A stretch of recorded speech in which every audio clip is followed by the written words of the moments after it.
Wabarakatuh. Selamat pagi dan salam sejahtera untuk kita semua. Selamat bergabung kepada seluruh peserta sharing alumni seri 3 pada pagi hari ini. Yang terhormat, Ibu Dr. Umi Azizah Rahmawati Eskom Mkom selaku Dekan FTI, yang terhormat Ibu Herika Hayurani Mkom selaku Kaprodi TI, yang terhormat Pak Elan Suherlan, dan yang terhormat narasumber kita pada hari ini yaitu Kak Oki Aditya Saputra Eskom. Dan yang kami banggakan, Kak Farhan Abdul Aziz selaku Ketua Himfo, Kak Alsegaf Insani selaku Ketua Pelaksana, dan juga seluruh peserta yang hadir pada acara hari ini. Untuk mempersingkat waktu, sebelum acara sharing alumni seri 3 hari ini dibuka, maka perkenankan saya Dian Purnamasari sebagai pembawa acara untuk membacakan susunan acara pada hari ini. Acara yang pertama yaitu pemutaran video Universitas Yarsi, kemudian dilanjutkan dengan sambutan Ketua Himfo Kak Farhan Abdul Aziz, selanjutnya sambutan Ketua Pelaksana Kak Asegaf Insani, kemudian pemberian materi dan tanya jawab oleh narasumber kita, Kak Oki Aditya Saputra Eskom, dan akan ada door prize untuk peserta yang bisa menjawab pertanyaan dari narasumber. Kemudian ada sesi dokumentasi foto bersama, dan yang terakhir penyerahan sertifikat beserta penutup. Rekan-rekan yang saya hormati, pertama-tama saya informasikan kepada seluruh peserta acara, dimohon untuk posisi audio dimatikan, dan posisi kamera boleh dinyalakan. Untuk memulai acara hari ini diawali dengan pemutaran video Universitas Yarsi. Kepada panitia dipersilahkan.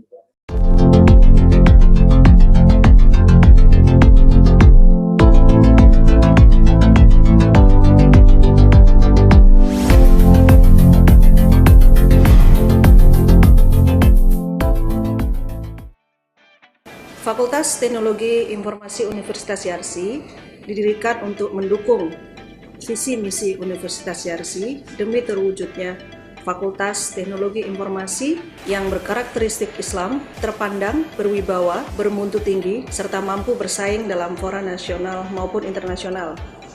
Jadi kami di Fakultas Teknologi Informasi memiliki 2 program studi, yaitu Teknik Informatika dan Ilmu Perpustakaan dan Sains Informasi. Keunggulan dari FTI Universitas Yarsi dalam bidang tridharma perguruan tinggi yaitu pendidikan, penelitian, maupun pengabdian masyarakat fokus pada electronic health atau e-health dan digital library. Sehingga semua kegiatan maupun tugas-tugas ataupun pengabdian masyarakat yang dilakukan oleh dosen maupun mahasiswa lebih ke arah e-health dan digital library.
Terima kasih atas pemutaran video Universitas Yarsi.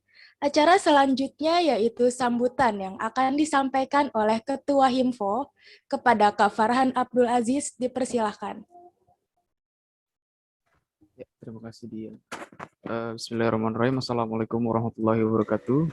Waalaikumsalam warahmatullahi wabarakatuh. Bismillahirrahmanirrahim. Puji syukur kehadirat Allah Subhanahu wa taala yang atas segala limpah rahmatnya kita bisa melaksanakan acara kali ini. Tak lupa salawat serta salam semoga tetap tercurahkan kepada junjungan kita Nabi Muhammad SAW. Semoga kita semua selalu berada dalam lindungan Allah Subhanahu wa taala. Amin amin ya rabbal alamin. Pertama-tama yang saya hormati Dekan Fakultas Teknologi Informasi Dr. Umi Azizah Eskom Mkom.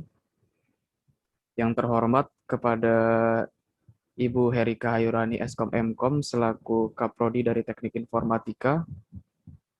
Yang terhormat kepada Pak Elan Suherlan MSI. Dan yang terhormat kepada Kak Oki Aditya Saputra Eskom yang alhamdulillah sudah hadir untuk mengisi acara bincang alumni pada sesi kali ini. Dan serta juga yang terhormat kepada Bapak Ibu dosen dan para kakak alumni yang telah menyempatkan hadir pada acara kali ini. Yang saya hormati juga kepada para peserta seminar bincang alumni kali ini. Serta yang saya banggakan juga kepada seluruh kepanitiaan bincang alumni yang diketuai oleh ASEGAF yang insya Allah akan terus bekerja keras dan mensukseskan acara sharing alumni yang insya Allah akan ada sampai seri ke-5 kalau nggak salah. Adapun maksud dan tujuan diadakan acara sharing alumni yaitu untuk memberikan wawasan kepada mahasiswa maupun calon mahasiswa seputar dunia teknik informatika yang langsung disampaikan oleh alumni dari Universitas Yarsi yang telah bekerja di bidang teknik informatika.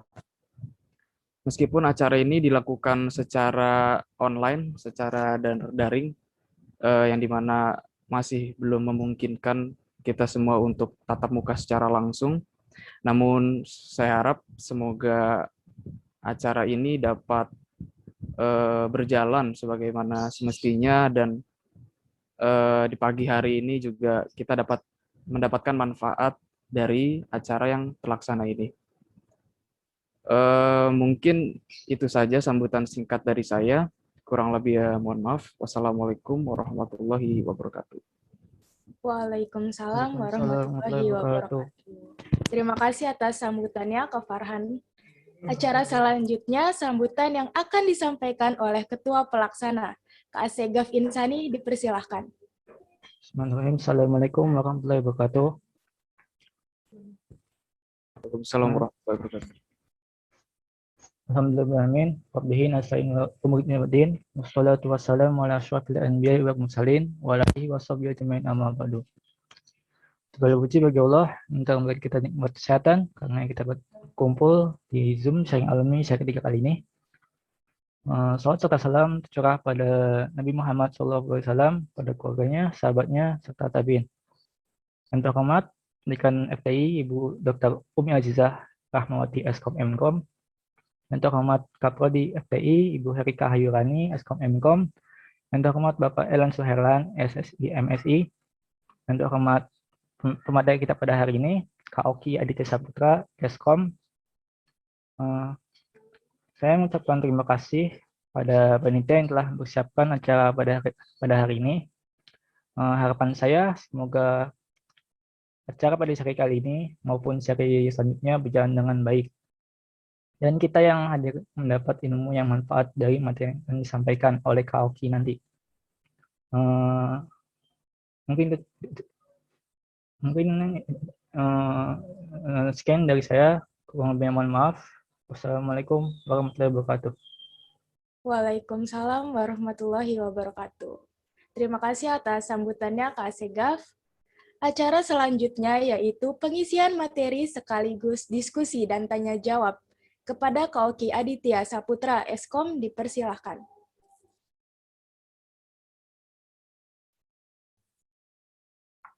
Oke, sudah kedengaran kan? Iya, sudah, Kak. Oke, ini coba saya share screen ya.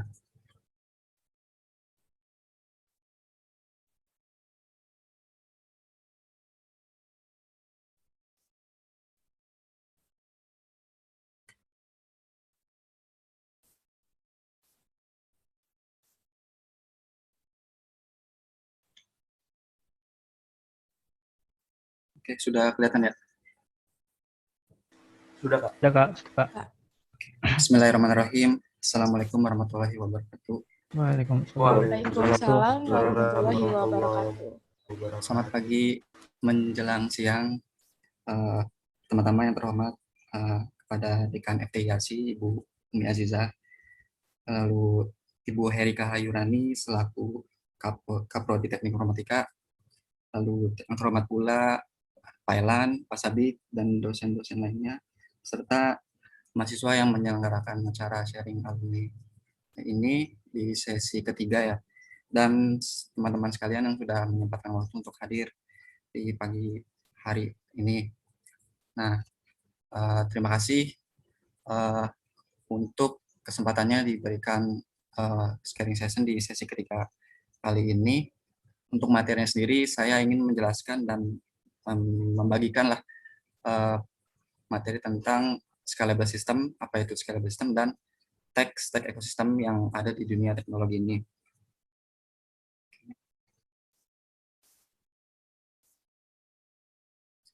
Oke, sebelum masuk materi, izinkan saya untuk perkenalkan terlebih dahulu ya.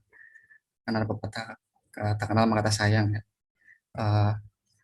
Untuk profil sendiri, saya itu adalah untuk perkuliahannya, saya adalah alumni di FTIRC tahun 2012. Untuk prodinya sendiri adalah Teknik Informatika, dan untuk jurusan sendiri, saya itu dulu itu masuk di Computational Cerdas atau KC. Dulu sih ada 3 ya, KC, MDI, kalau nggak salah Manajemen Data Informasi, dan satu lagi itu jaringan. Atau sekarang udah nambah atau enggak. Terus alhamdulillah juga selama menjalani perkuliahan dari semester 1 sampai lulus semester 7 itu saya mendapatkan beasiswa, dapat beasiswa dari yayasan itu full di cover. Jadi dari semester 1 sampai semester 7 saya tidak mengeluarkan uang sedikit pun untuk membayar perkuliahan. Terus alhamdulillah juga di angkatan saya di tahun 2012 saya terpilih sebagai lulusan terbaik untuk mewakili Fakultas Teknologi Informasi. Itu salah satu sebuah achievement yang membanggakan buat saya sih. Di selama perkuliahan itu terbayar di akhir. Apa ya, kerja keras saya sudah yang saya lakukan dan hasilnya juga memuaskan. Lalu lanjut ke karir.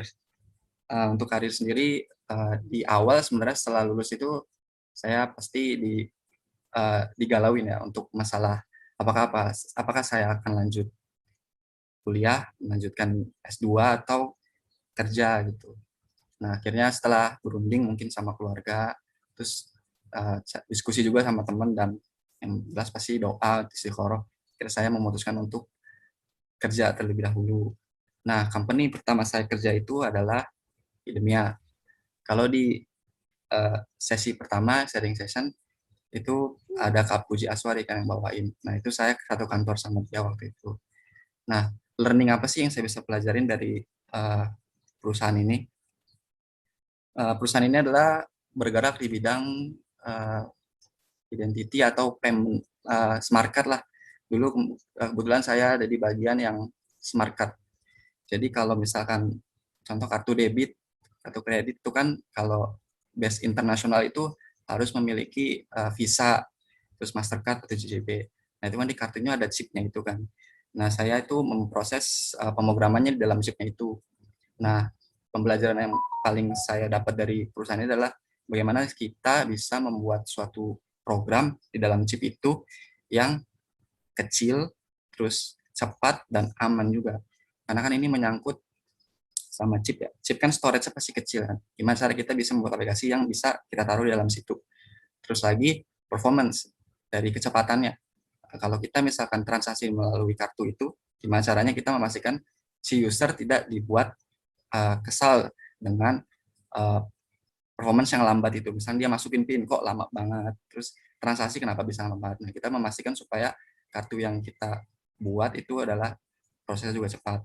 Dan paling terakhir itu adalah yang jelas adalah security ya, keamanan. Karena kan ini menyangkut PIN seseorang dan transaksi seseorang. Jadi memastikan agar kartunya situ adalah aman untuk menyimpan data-data customer-nya. Nah, ini adalah company yang menurut saya corporate. Kalau di Perancis sendiri sih ini nomor 1 ya di dunia, di negara sendiri. Dan terakhir yang kedua adalah saya beralih dari perusahaan corporate lanjut pindah ke startup lah kalau bisa bilang. Kenapa saya ingin mencoba startup? Karena sebenarnya sederhana sih. Saya ingin pengen tahu sih lingkungan startup itu kerjanya kayak gimana. Kalau kata orang sih dulu banyak kalau kerja di startup adalah lingkungannya mirip-mirip kayak lingkungan kuliah. Kerjanya nyantai, terus habitnya juga habit mahasiswa banget gitu. Jadi di sini saya pengen banget mencoba sih. Akhirnya saya coba terjun di perusahaan tiket.com. Terus untuk handle-nya apa? Saya handle di bagian flight. Nah, untuk flight-nya sendiri, saya terakhir itu fokus di post payment lah.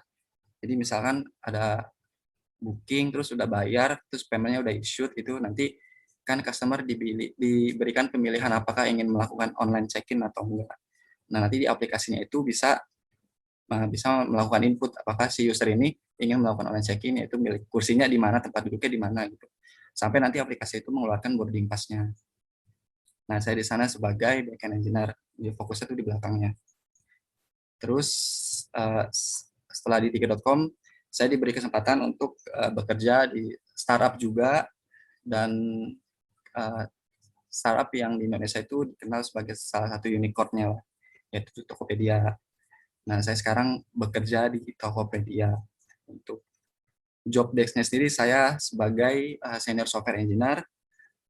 Senior software engineer kan bagiannya banyak ya. Terus saya tuh handle di bagian apa sih? Saya handle bagian transactional fraud.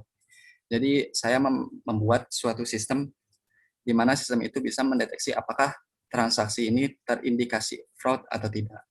Kalau misalkan fraud, kita lakukan action terhadap order ini atau transaksi ini. Kalau memang dia tidak fraud, udah kita lanjutkan ke customer-nya atau si seller-nya. Nah, ngomongin hobi, sebenarnya dari dulu sih, dari saya terjun ke dunia IT, yang saya senangin itu dari dunia IT adalah membuat sistem yang otomasi sih. Karena hal-hal yang manual yang kita lakukan itu kan sebenarnya bisa dibikin otomasinya kan. Kan manusia nggak luput dari rasa malas ya. Kalau kita mengerjakan hal yang manual, terus repetitif, itu kan pasti menjengkelkan gitu ya. Makanya kenapa nggak kita bikin suatu sistem yang otomat aja gitu, yang bisa memudahkan hidup. Dan nggak apa-apa effort di awal emang lebih capek gitu, lebih berat gitu. Cuman kan di akhirnya itu akan dipakai terus gitu dan tidak dilakukan repetitif pengulangannya lagi gitu.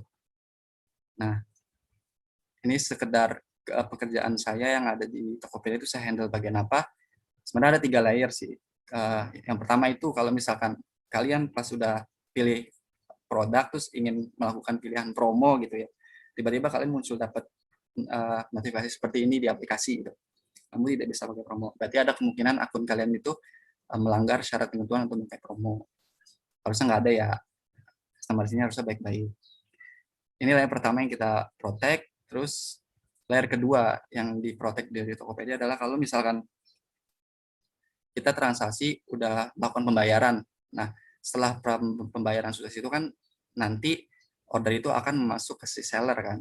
Nah, kita protect nih, apakah order yang sudah bayar lakukan pembayarannya, apakah terindikasi fraud atau enggak. Kalau memang terindikasi fraud, nanti pesanan akan dibatalkan, uang akan dikembalikan ke si customer. Kalau misalkan tidak, ya order akan diteruskan ke si seller. Ini layer kedua yang kita protect. Yang terakhir itu adalah di akhir ya, di post finish. Kalau misalkan kalian ordernya itu pakai promo cashback. Which is promo cashback itu kan dapat benefitnya di akhir ya. Setelah ordernya udah selesai, udah sampai rumah, terus kita pilih finish. Nah, di situ nanti ada pengecekan terlebih dahulu apakah transaksi ini terindikasi fraud atau enggak. apakah user ini eligible buat dapetin cashback atau enggak. Kalau misalkan tidak, nanti usernya nggak akan dapat cashback dan akan ada notifikasi seperti inilah. Nah, tapi harusnya di sini nggak pernah ada yang melakukan fraud lah ya di Tokopedia. Nah, lanjut masuk ke materi. Materi yang saya bawa itu adalah tech stack ecosystem. Ini lebih ke arah tech banget sih. Jadi background-nya adalah kenapa saya bawa ini, karena di dunia lah, di Indonesia apalagi, itu kan startup aja menjamur lah ya. Startup itu kan pasti menawarkan sebuah solusi software, hardware, arsitektur, atau flow-nya tersendiri lah untuk dijual kepada si customer yang mau pakai. Nah, saking banyaknya software yang bertebaran di internet, terus kita harus memastikan apa yang kita pilih itu sesuai apa yang kita mau. Dan ini nanti berhubung juga sama scalable system. Kita nggak bisa milih asal-asalan aja kalau misalkan aplikasi yang kita mau buat nanti pertumbuhannya itu tinggi. Kalau misalkan emang pertumbuhannya tinggi, berarti kan sistemnya itu akan mahal kan jadinya. Nah, ngomongin tech stack ekosistem, ngomongin dulu yang perkembangan teknologi ya. Untuk perkembangan teknologi atau pertumbuhan teknologi, kita kilas balik di awal-awal dulu lah. Mungkin generasi X atau generasi Y. Itu istilah teknologi atau harafiahnya teknologi.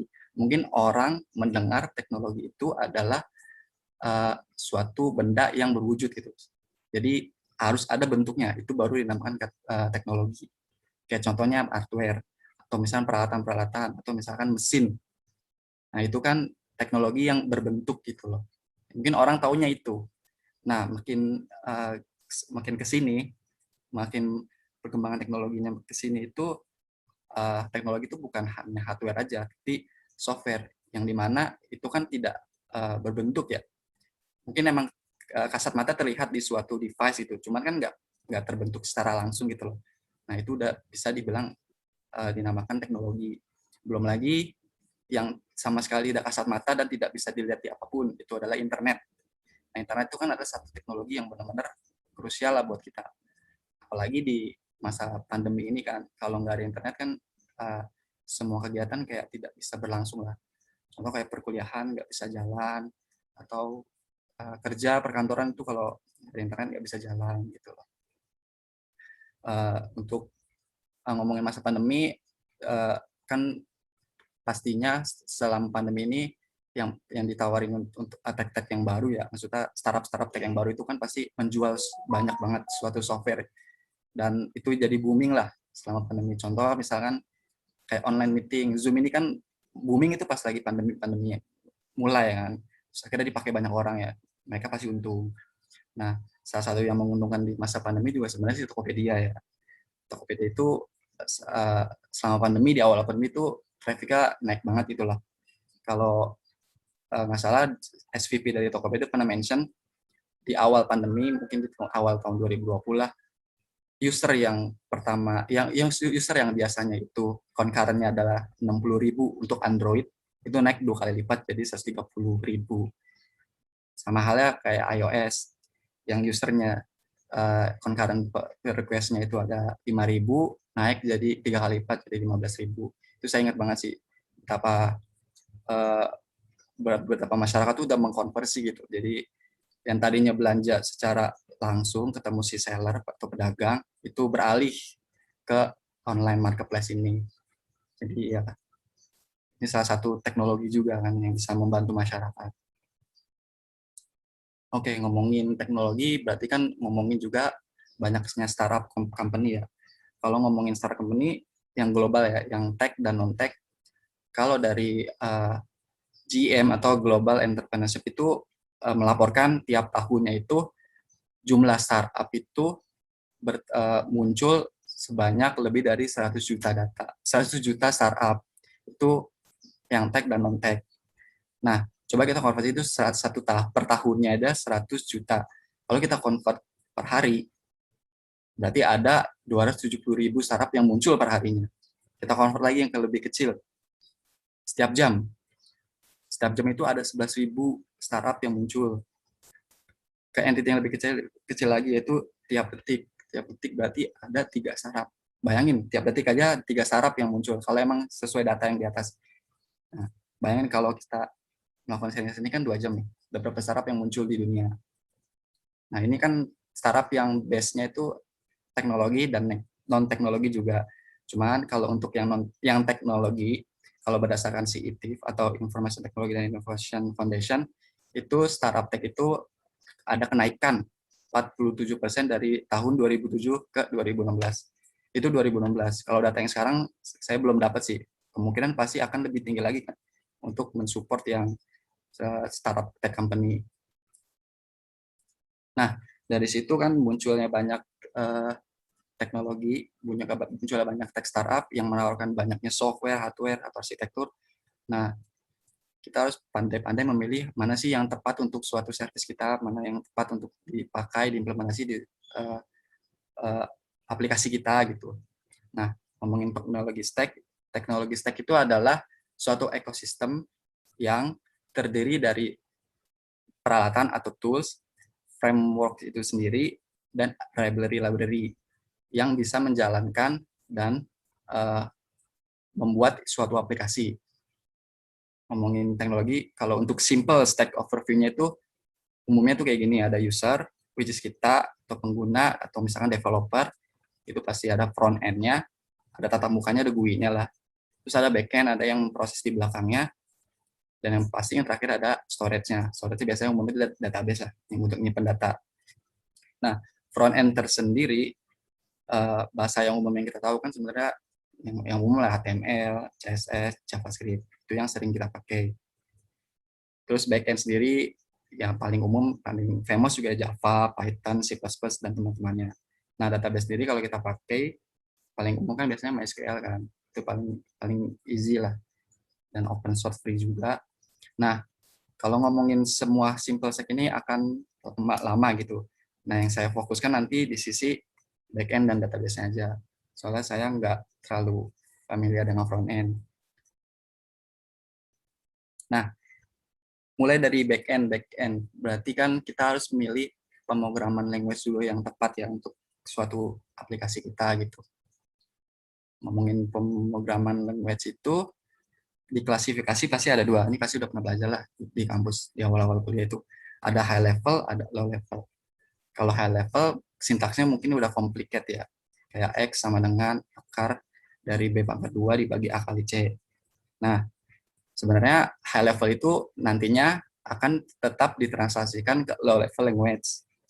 Mulai dari assembly code-nya dulu, kayak sintaks add, sub, mul, div gitu. Ini di kuliah harusnya ada juga, pernah belajar.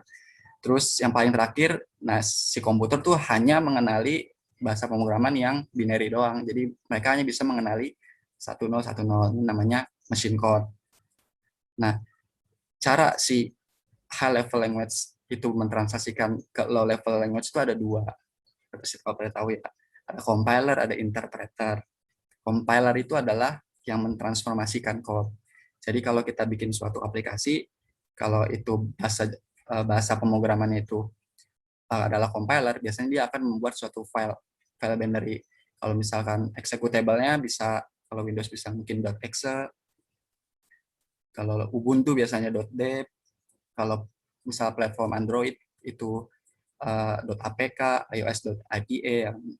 Ada juga interpreter. Interpreter ini dia nggak transformasi code, dia hanya converting code. Jadi dia nggak membuat suatu file executable baru, tapi dia langsung men-converting code-nya ke dalam bentuk yang mesin code-nya tadi, supaya nanti si komputer bisa mengenali.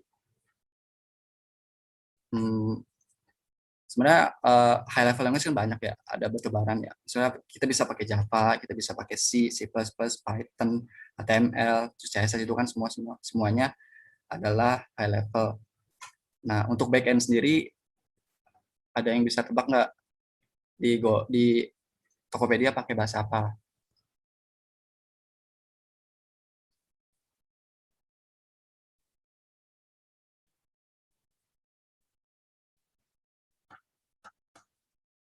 Wis,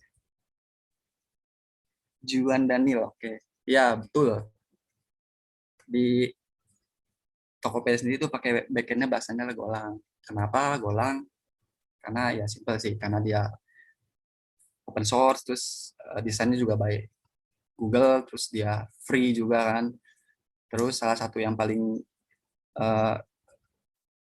pro-nya kita pakai Go itu karena dia fast ya, terus gampang untuk dipelajari, terus support multi threading kayak concurrency, terus support juga multiple paradigma, jadi di support ke berbagai bahasa front end aja itu gampang gitu, mudah diintegrasi lah. Nah, ini udah ngomongin programming language. Anggap kita udah memilih suatu bahasa yang kita ingin pakai di aplikasi gitu lah. Kita pilih gitu. Nah, setelah kita udah memilih aplikasi kan pasti ada storage kan. Ada penyimpanan yang harus kita simpan data-data itu. Untuk storage sendiri kalau di dunia teknologi dikenal mungkin database ya. Ini kita fokusnya untuk menyimpan data-data yang permanen yang mungkin bisa disimpan seumur hidup. Nah, database tersendiri itu dibagi dua. Ada SQL language sama no SQL language. Tahu lah ya. Nah, kalau SQL language itu dia itu relational database atau ini kenalnya RDBMS. Dan dia bentukannya table ya. Table dengan kolom-kolom yang fix dan punya data type yang sudah pasti gitu. Nah, beda dengan NoSQL language. NoSQL language itu adalah suatu database yang bentukannya itu bukan relasional, tapi dia adalah dokumen. Bentukannya ada key sama value. Dan untuk dynamic-nya itu adalah kolomnya itu adalah dynamic. Jadi kita nggak perlu define di awal kolomnya sebanyak apa dan tipe datanya apa. Kita bisa langsung define di code-nya aja. Nanti dia menyesuaikan strukturnya. Nah, ada kunci perbedaan dari tipe 2 database ini, yaitu adalah scalability dan struktur. Kalau struktur sendiri udah pasti tahu kan, dari formatnya udah beda, terus dari cara pembuatan tabelnya aja sebenarnya udah beda. Terus, nah kalau ngomongin scalability, dua database ini punya perbedaan yang major sih. Kenapa kita bisa, kapan kita putuskan untuk pakai SQL language? Kalau misalkan datanya itu multi row transaction dan itu banyak dan itu disimpan juga seumur hidup pastinya. Nah, benefit untuk scalability SQL language adalah vertikal. Jadi scalability itu ada dua, ada horizontal sama vertikal. Nah, ini lebih cocok kalau SQL language itu lebih cocok kalau misalkan scalability-nya adalah vertikal, di mana kita hanya perlu men-scalable kayak semacam spesifikasinya itu komputer aja. Nah, beda sama NoSQL. NoSQL lebih tepat optionnya kalau misalkan kita implementasi horizontal, di mana kalau kita misalkan mau scalability itu tinggal kita tambahin server aja dengan spesifikasi yang sama server sebelumnya. Nah, di Tokopedia sendiri sebenarnya kita pakai dua. Ada yang pakai SQL, ada yang pakai NSQL juga. Kita pakai dua itu. Cuman kita SQL language-nya tersendiri pakai PostgreSQL. Kenapa pakai PostgreSQL? Sama di open source, free juga. Semua Tokopedia rata-rata free kok, open source kalau untuk suatu software-nya. Nah, salah satu keunggulan juga kenapa pakai Postgre? Karena Postgre itu suatu database yang hybrid sebenarnya. Dia support SQL language juga, dia juga bisa menghandle yang NoSQL. Makanya ini tepat. Nah, habis itu kita ngomongin caching. Kalau storage tadi kan kita nyimpannya di hard disk ya. Kalau caching kan beda. Dia itu hanya menyimpan temporary data yang sementara, yang nantinya nggak bakal disimpan seumur hidup. Disimpan di mana beda. Kalau database itu di hard disk, kalau ini tuh di RAM atau di memori lah ya. Terus approach-nya lebih tepat untuk counter. Kalau misalkan kayak 1, 2, 3 sampai N, itu lebih tepat pakai caching. Dia juga punya expiry atau lifetime-nya ya. Jadi kita nggak akan menyimpan dia seumur hidup. Terus lagi cache ini volatil ya. Kalau misalkan ada kenapa-napa sama server atau komputer, misalkan komputernya ke restart atau mati, ya udah datanya hilang. Karena dia nggak disimpan ke dalam hard disk, hanya di dalam memori. Nah, kenapa caching itu salah satu yang dibutuhkan juga dalam text tag, karena dia punya manfaat yang sangat cepat, karena dia select-nya itu lewat memori, kan, yang pasti dia pasti lebih cepat dibanding kita select lewat hard disk kan. Terus lagi ini salah satu yang bisa mereduce database cost-nya. daripada kita selalu menggunakan database yang which is itu berat dan mahal gitu kan, karena butuh spek yang tinggi untuk nyimpan datanya. Ya udah kita gunakan si Catch ini untuk select data. Nah, untuk di Tokopedia sendiri catching datanya pasti pakai Redis sih. Ini udah pasti yang paling terkenal dan paling umum lah. Oke, lanjut. Nah, ini message queue. Message queue itu udah high tech teknologi banget sih. Jadi udah levelnya tuh high. Apa itu message queue? Nah, message queue itu adalah proses asinkronus ya. Jadi dia itu apa namanya? Cara kerjanya adalah di belakang. Contoh sederhana gini, misalkan ada suatu API lah atau suatu misalnya aplikasi kita coba ngehit dalam 1 detik itu kita klik tombol ini sebanyak 100 kali gitu. Nah, misalkan kita harus memastikan gimana 100 kalinya itu nggak ada yang gagal dan harus bisa terproses semua. Kalau misalkan kita nggak pakai message queue, kan bisa aja pas 100 kali kita hit itu dalam 1 detik ada proses yang gagal gitu. Nah, untuk backupnya kita pakai message queue. Jadi kalau misalkan 100 kali di hit, itu kita balikinnya selalu sukses. Nah, untuk prosesnya itu dilakukan secara terpisah di belakangnya. Kita ambil dulu message yang 100 kalinya itu baru kita proses di belakangnya. Nah, keuntungannya pakai message queue apa? Yang pertama pasti dia punya retry mechanism. Kalau misalkan dia gagal, ya udah si user tuh nggak bakal dikasih tahu kalau oh ternyata ini gagal. User tuh hanya tahu oh ini udah berhasil aja gitu. Karena aplikasinya udah ngeluarin ini tuh udah sukses gitu. Tapi sebenarnya di belakang tuh kayak ada proses retry. Kalau ada gagal retry. Jadi tujuannya supaya nanti si user itu nggak merasa terganggu aja dengan kegagalan yang tadi.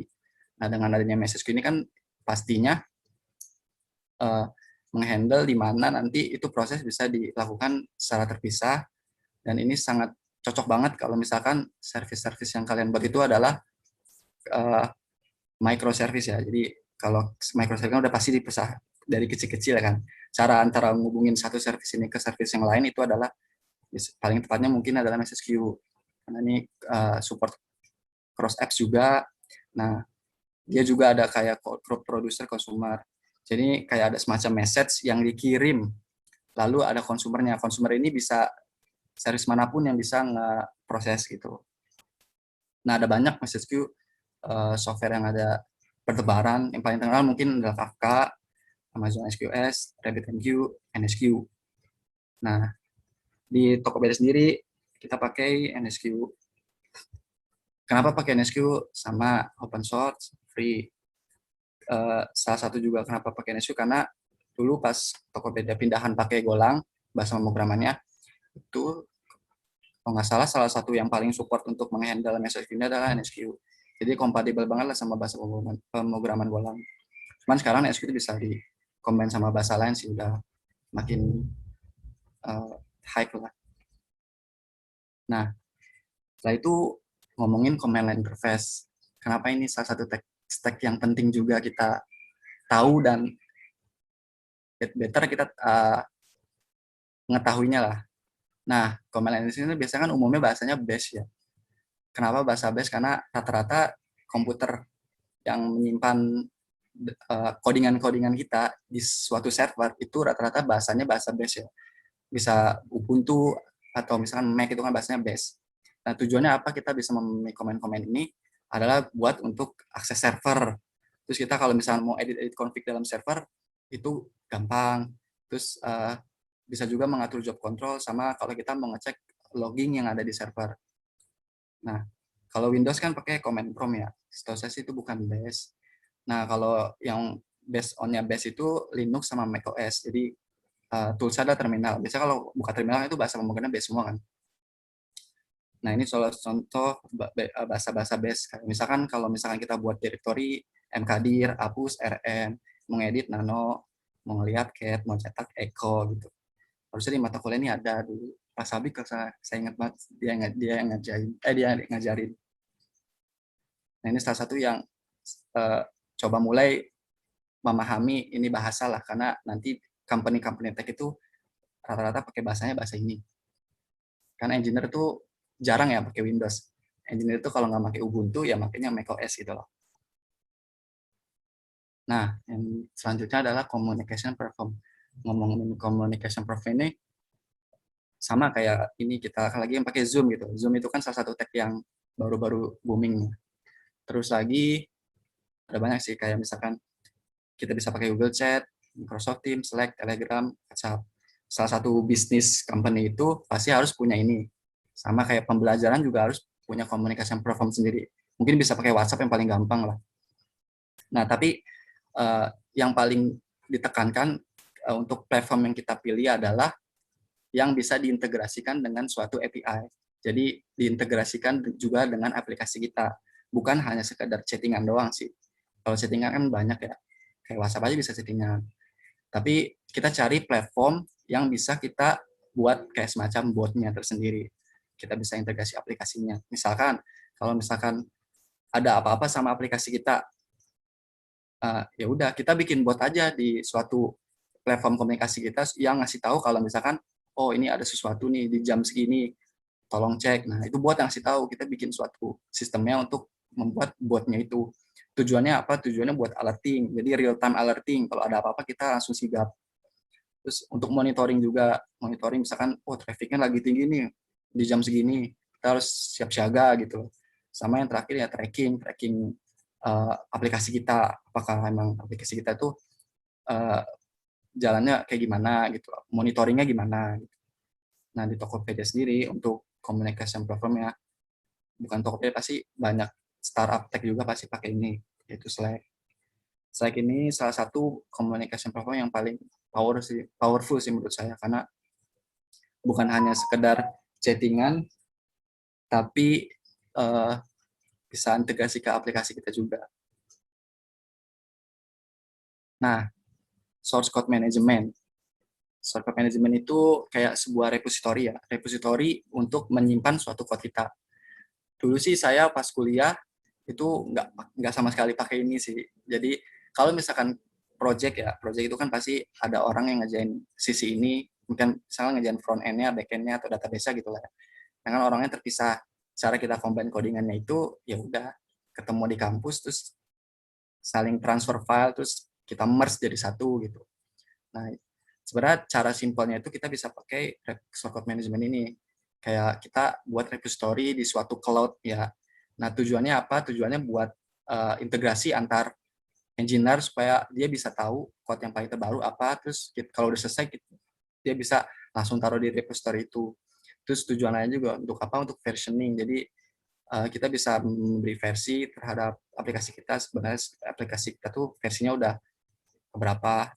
Dan yang terakhir itu distribusi ya. Jadi gampang untuk distribusi ke tiap engineer atau tiap orangnya lah untuk melakukan hal yang lain.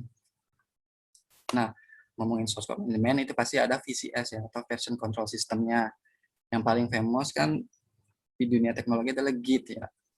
Nah, untuk platformnya sendiri itu GitHub, GitLab, Gitbucket. Nah, di Tokopedia sendiri pastinya pakai GitHub. Ini pasti udah nggak asing lah sama GitHub. Kalau kalian ada masalah sama perkuliahan, terus nyarinya di internet biasanya, paling yang muncul di Google top 2-nya itu kalau nggak GitHub, ya Stack Overflow lah. Dua itu adalah hal yang paling membantu sih kalau kita ada kesulitan untuk men-solve suatu problem. Terus ya kalau bisa diusahain kalau ada project atau bikin suatu aplikasi, push aja lah di GitHub. Itu kan free kan, kalau kalian tinggal buat aku nanti tinggal buat repository. Nah, yang terakhir ini selanjutnya adalah software development lifecycle. Dalam suatu perusahaan pasti kan ada SDLC ya, nah, mungkin nggak ada SDLC karena nanti nggak terkontrol. SDLC itu mostly di Tokopedia itu request, misalkan ada fitur-fitur baru yang kita perlu development itu datangnya itu banyak kan pasti dari bisnis kan. Dari bisnis ini bisa terdiri dari bisnis analis, terus data analis. Jadi mereka harus punya data dulu kalau ingin membuat suatu sistem yang bisa diimplementasi di teknologinya gitu.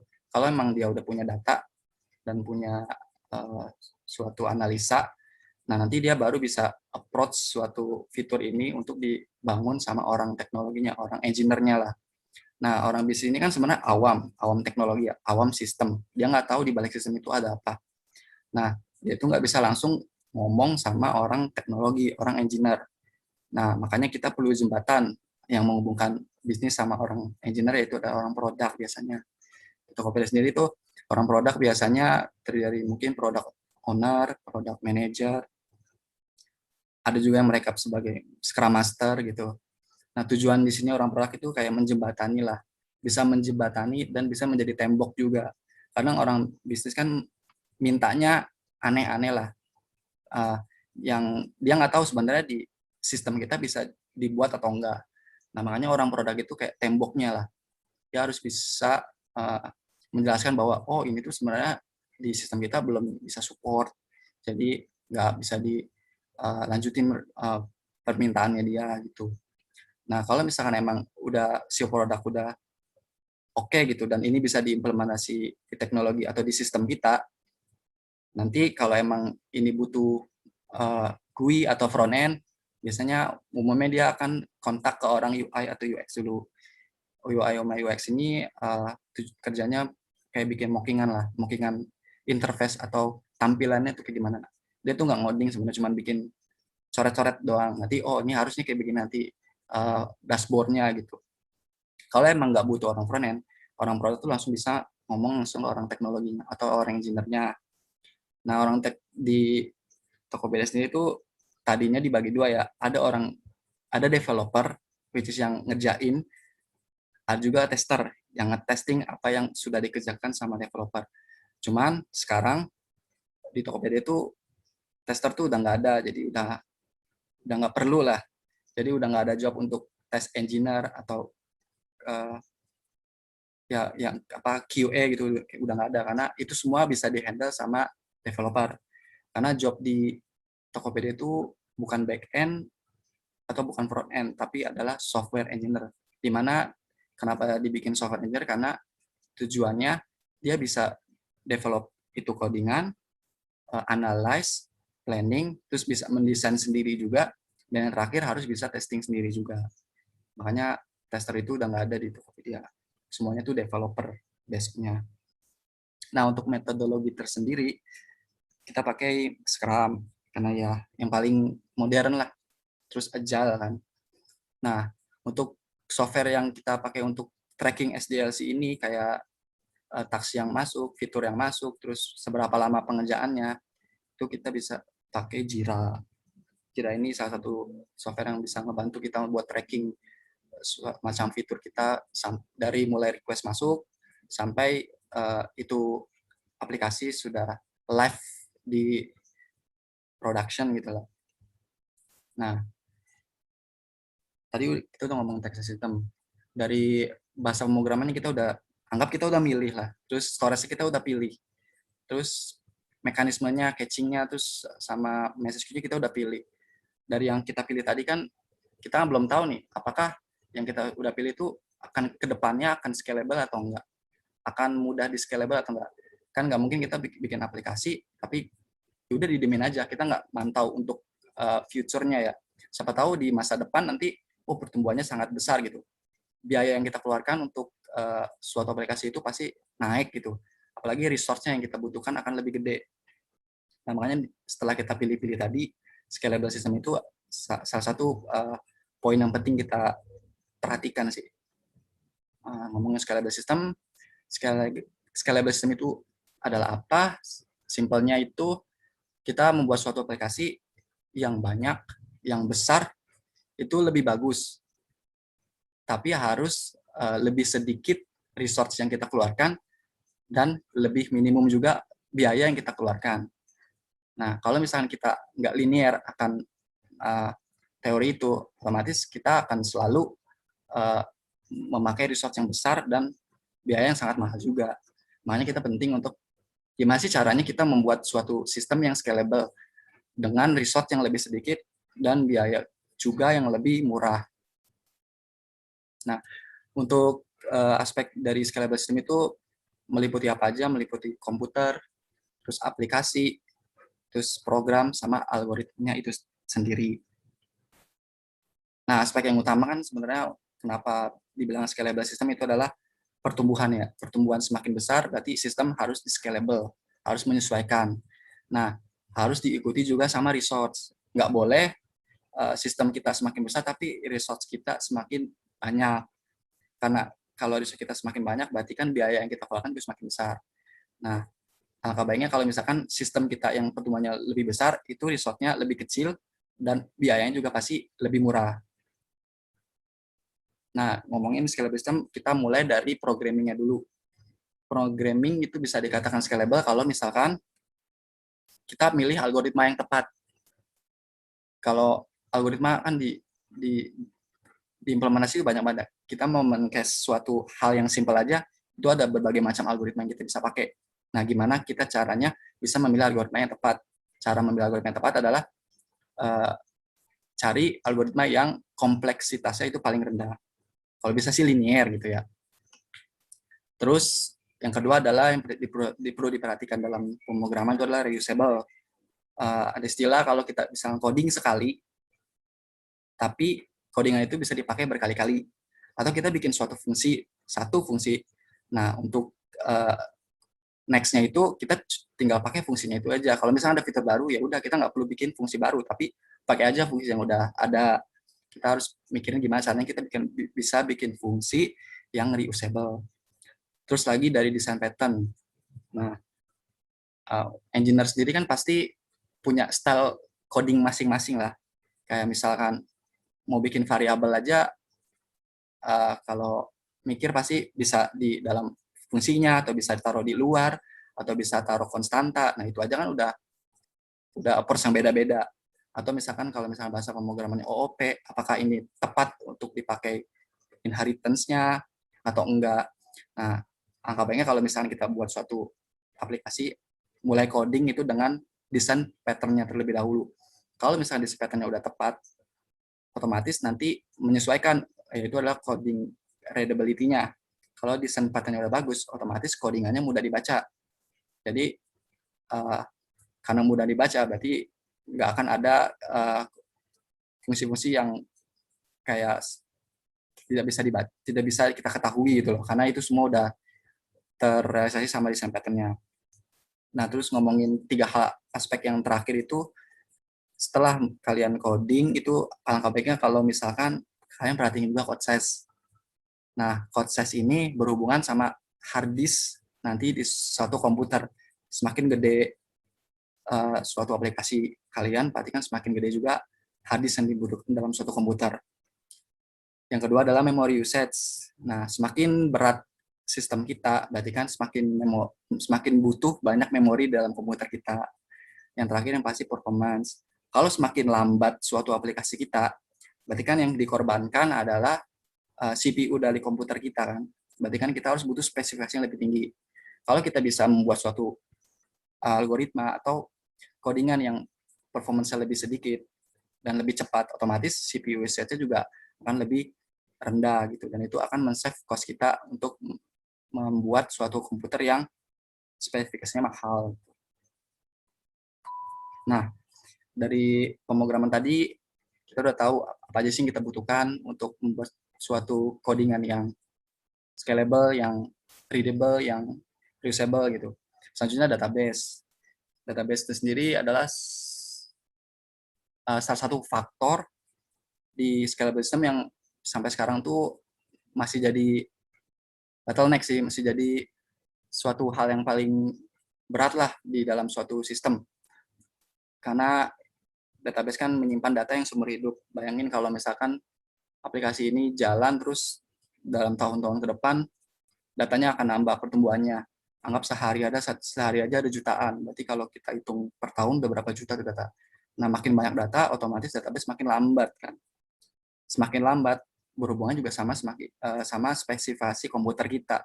Berarti kan butuh spesifikasi yang lebih tinggi lagi.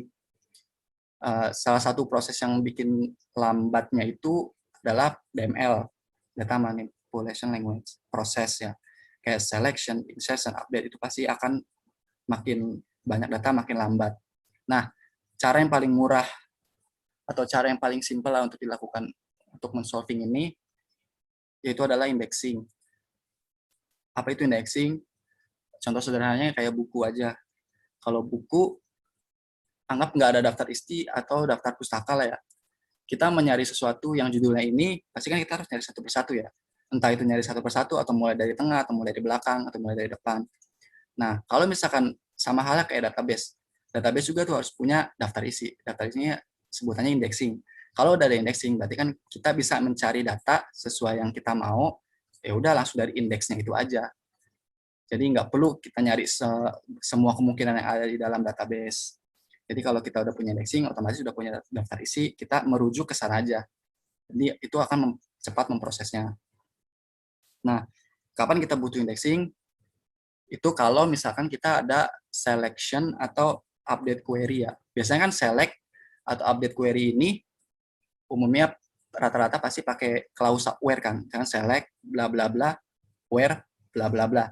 Nah, where-nya ini yang kita perlu indexing supaya dia mencari where-nya itu nggak perlu mencari semua kemungkinan yang ada dalam database, tapi dia merujuk ke indeks atau daftar isi tadi itu aja. Nah, yang kedua, kalau kita ketemu slow query. Slow query itu kalau misalkan kita ketemu suatu query yang lambat, itu ada baiknya kita tambahin indeks tambahan gitu. Ini salah satu yang approach yang paling murah, tapi tetap kalau indexing ini pasti membuat mengorbankan hard disk-nya ya. Tapi akan men-save processing-nya juga. Nah, yang ketiga tadi kan hubungannya sama caching ya. Kenapa caching itu sangat bermanfaat untuk sistem yang scalable? Sederhana sih, misalkan saya mau select user ID saya di dalam database untuk mendapatkan kapan tanggal lahir saya gitu. Misalkan dalam satu hari, user saya diselect untuk mendapatkan tanggal lahir saya itu sebanyak 100 kali dalam satu hari. Itu kan datanya statik, nggak pernah berubah. Tanggal lahir saya itu nggak pernah berubah. Kalau misalkan case-nya kayak begini, kita mau select data tapi nggak pernah berubah, ada baiknya kita approach catching.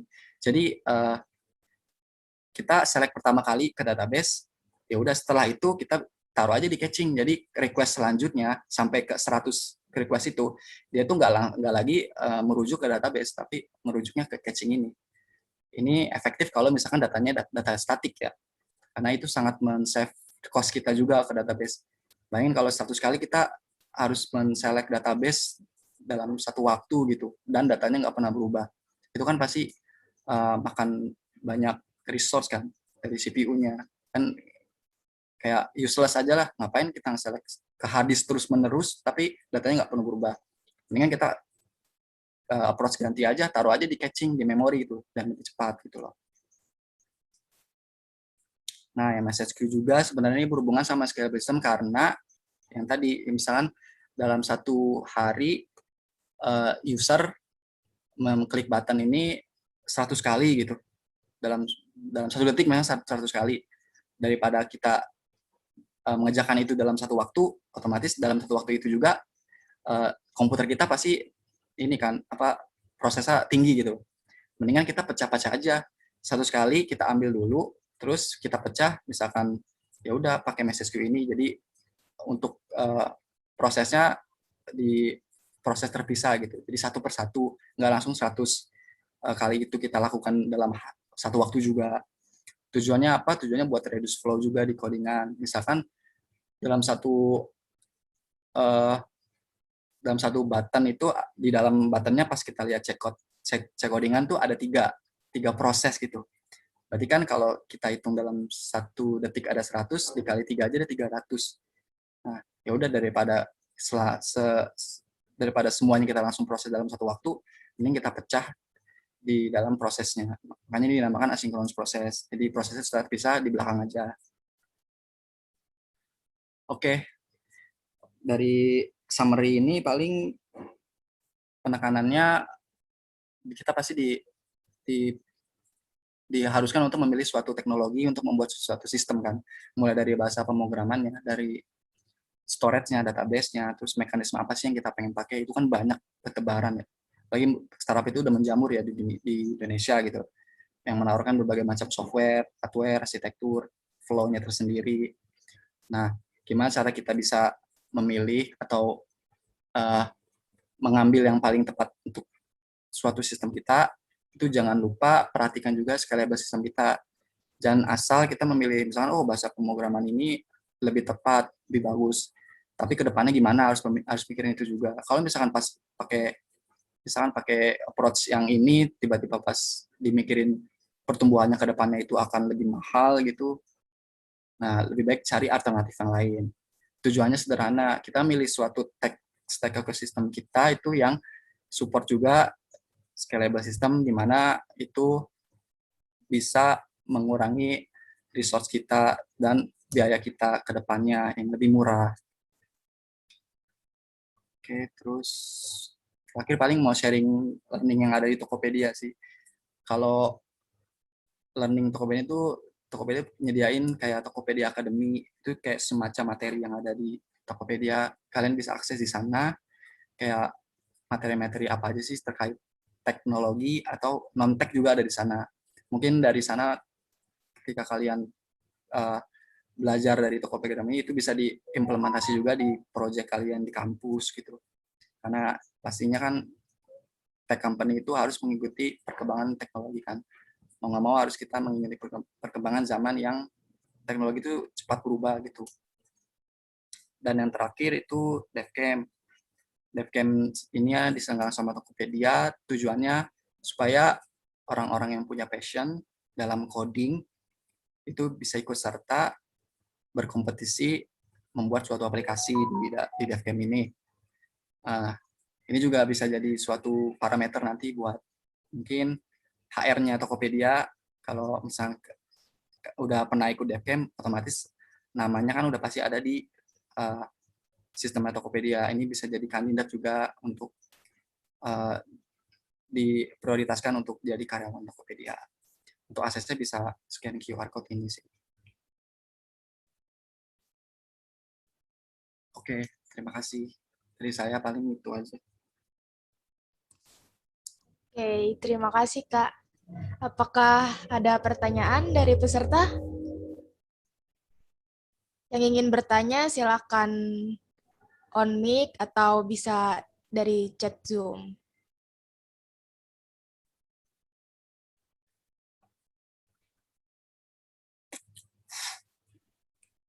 Maafkan kalau materinya terlalu berat, tapi seenggaknya disapa dulu lah, ini ilmu kok.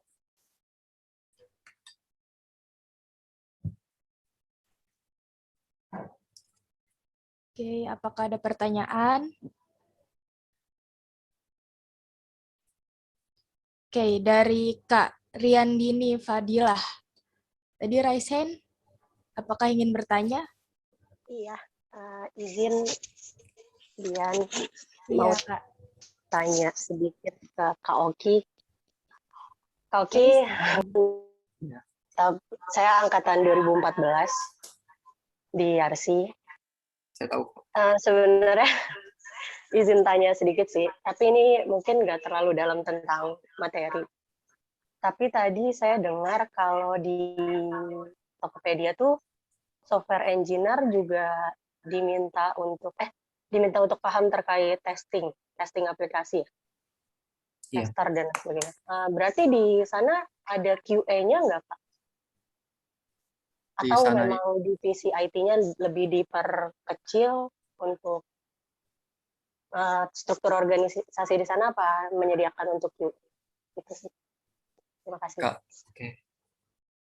Kalau di Tokopedia sendiri sekarang untuk job QA itu sekarang itu udah masih ada sebenarnya, karena masih beberapa departemen lah anggapnya itu yang masih membutuhkan QA. Cuman untuk hiring udah dari tahun lalu itu udah nggak hiring test engineer lagi atau QA engineer lagi, karena itu semua udah mengcover ke bagian software engineer-nya. Dan gimana orang-orang dulu lah anggap yang tadinya udah QA, TE itu jobnya dia pasti kan nggak ada lagi kan. Nah, itu Tokopedia ngasih dua pilihan sih sebenarnya. Yang pertama, converting dari test engineer atau QA engineer jadi software engineer, which is di mana itu dia harus testing ulang, interview ulang, gitulah. Yang kedua ya tergantung pribadi masingnya sendiri sih. Kayak ya kalau misalkan emang dia udah nggak ada kerjaan, terus ngapain dia ke kantor gitu sih. Secara halus. Ya udah 2 pilihannya itu doang sih. Kalau mau converting ke software engineer silakan. Ya harus ngikutin tes juga. Kedua paling ya mungkin bisa pindah ke kantor lain yang masih acceptable untuk job test engineer atau QA gitu sih. Oke. Berarti Kira-kira menjawab kalaupun atau kurang? pindah ke menjadi software engineer, berarti Tokopedia menyediakan pelatihan khusus untuk person itu pindah ke software engineer. Karena kan dari job dia sendiri otomatis menambah. Gitu ya. Kalau pelatihan sih sebenarnya rata-rata startup itu nggak nyediain pelatihan ya. Jadi kalau misalkan dia udah diterima, terus gimana cara dia bisa beradaptasi dengan software engineer, nanti di Tokopedia sendiri itu kayak masa probation lah di situ. Jadi probation itu kan kita tuh kayak dilihat dulu lah apakah ini pantas nggak buat jadi software engineer. Makanya rata-rata startup itu ngasih waktu probation itu sekitar 3 bulan pertama. Baru dari situ nanti ya udah apakah dia layak untuk lanjut jadi karyawan tetap atau tidak. Tergantung pribadi sendiri sih. Kalau Tokopedia itu setahu saya di hari 1, 2, 3 kalau emang dia udah masuk ya selama probation itu ada learning-nya juga. Jadi nggak langsung masuk terjun project, cuman dikasih tahu apa aja sih nanti yang bakal dipelajarin. Kayak yang simpel aja bahasa Golang pertama kali harus basicnya dulu kan, diajarin sedikit. Kayak teorinya lah kayak kuliah. Tapi kalau praktikumnya tergantung pribadinya masing-masing ya. Kayak database gitu-gitulah. Kayak sebatas ngasih tahu teorinya aja begini, ini yang kita pakai gitu sih. Oke, makasih Kak Oki atas penjelasannya. Oke, Kak. Ini ada yang bertanya, Kak, di chat Zoom. Dari Kak Ahmad FR. Saya mau bertanya, yang membuat Kakak pindah dari perusahaan sebelum-sebelumnya itu apa, Kak? Tadi kan saya jelasin saya udah pindah, sekarang tuh company ketiga lah Tokopedia. Yang pertama alasan saya pindah dari pertama Indemia, terus saya pindah ke tiket.com. Sebenarnya alasan saya pindah tuh karena saya simpel sih, pengen coba lingkungan yang startup lah, lingkungan yang kayak mahasiswa. Karena di Indemia itu corporate banget sih, kayak sudah stable banget, sudah perusahaan gede, jadi cara kerjanya beda dengan startup tuh. Kalau startup kan nyantai lah, kayak pakai baju aja, kaos aja bisa boleh gitu lah.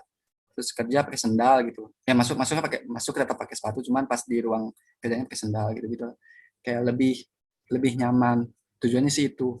Sama salah satunya juga ya nyari kenaikan gaji sih. Itu udah pasti salah satu parameter juga. Kan nggak mungkin kita pindah ke kantor tapi gaji kita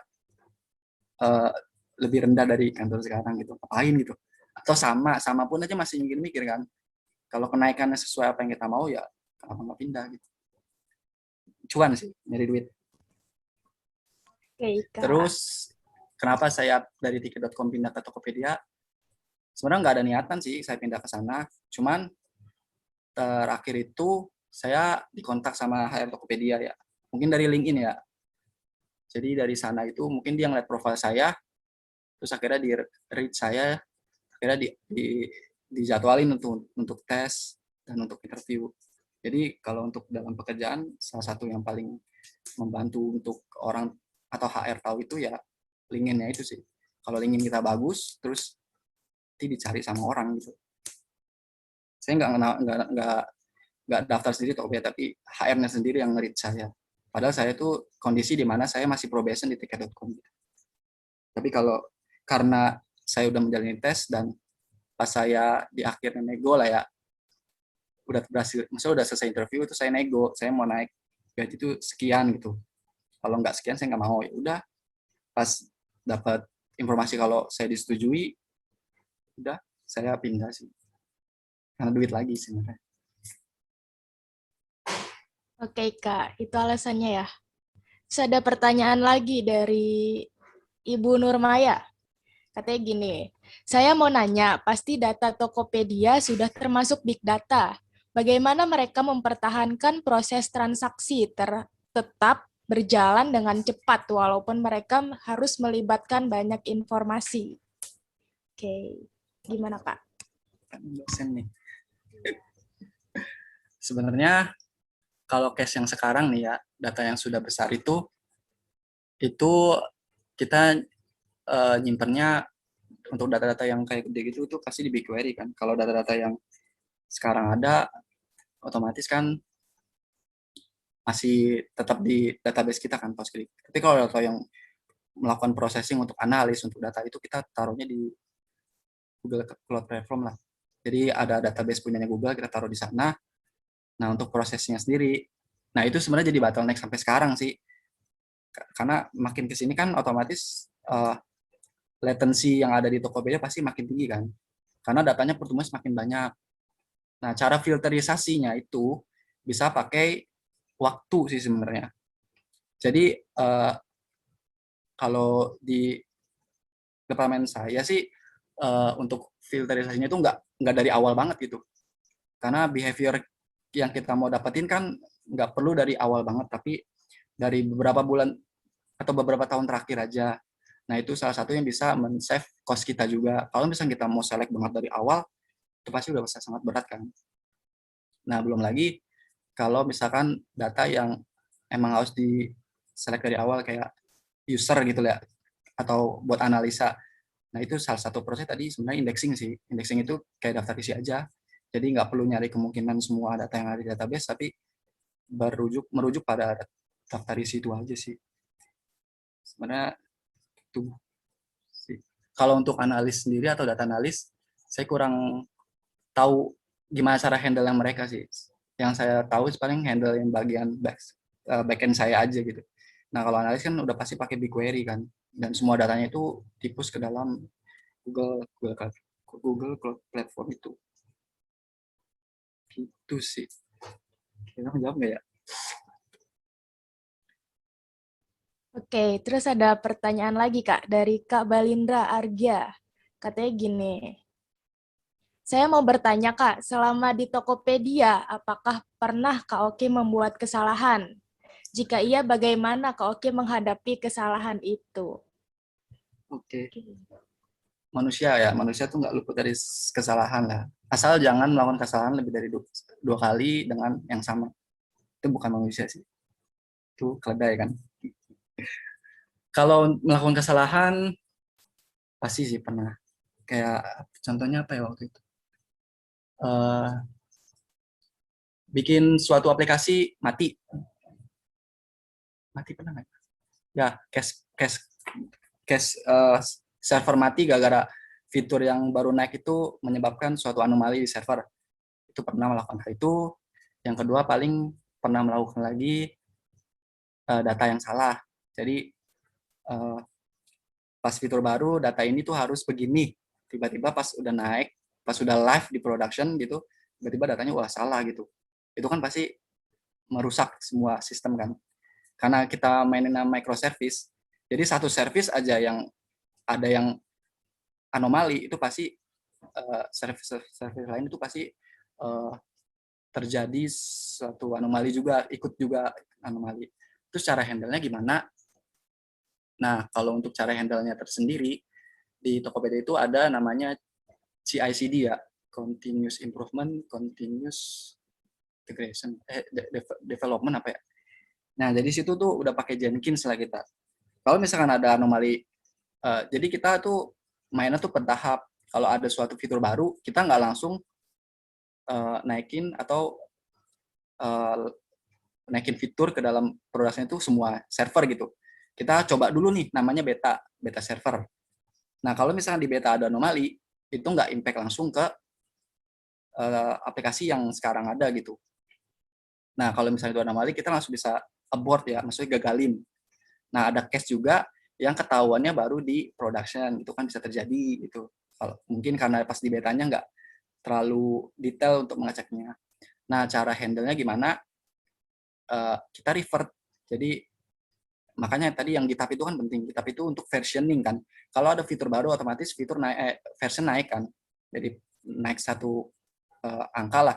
Kalau misalkan kita ada kesalahan, itu di-report, balikin aja ke apa namanya, versi yang sebelumnya, baru kita fixing. Terus impact-nya apa? Pasti ada impact juga sama user kan. Nah, mungkin pas transaksinya dia udah selesai, kenapa dia nggak dapat cashback gitu. Kok lama dapat cashback-nya. Nah, itu salah satu impact yang ada kalau misalnya ada kegagalan di suatu sistem gitu. Nah, cara handling-nya gimana? Itu message queue tadi. Jadi, message queue kan prosesnya sekuensial ya. Kalau misalkan ada suatu proses yang gagal, dia akan retry sampai dia berhasil sukses.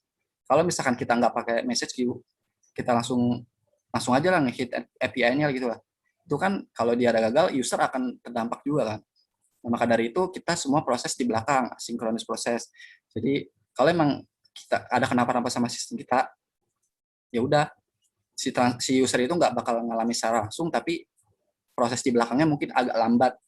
Tadinya mungkin dia dapat cashback dalam waktu sekian milisecond, tapi tiba-tiba jadi berapa detik gitu. Nah, paling impact di usernya itu aja sih, kayak lama doang. Tapi harusnya itu nggak bakal ngegagalin, karena kita udah implementasi message kita tadi. Nggak mungkin ada message yang gagal kita proses. Terus itu doang sih kalau pembelajaran ya. Sebenarnya kalau di Tokopedia itu kalau ada sesuatu yang kayak begitu yang bikin dia gagal, itu learning sebenarnya, bukan kita diomelin atau dicaci maki lah atau di mana, itu enggak. Itu sebenarnya salah satu learning kita. Yang penting kita udah belajar dari kesalahan itu. Nah, ya udah, nantinya kita harus yakin kesalahan itu nggak bakal terulang lagi untuk kedua kalinya.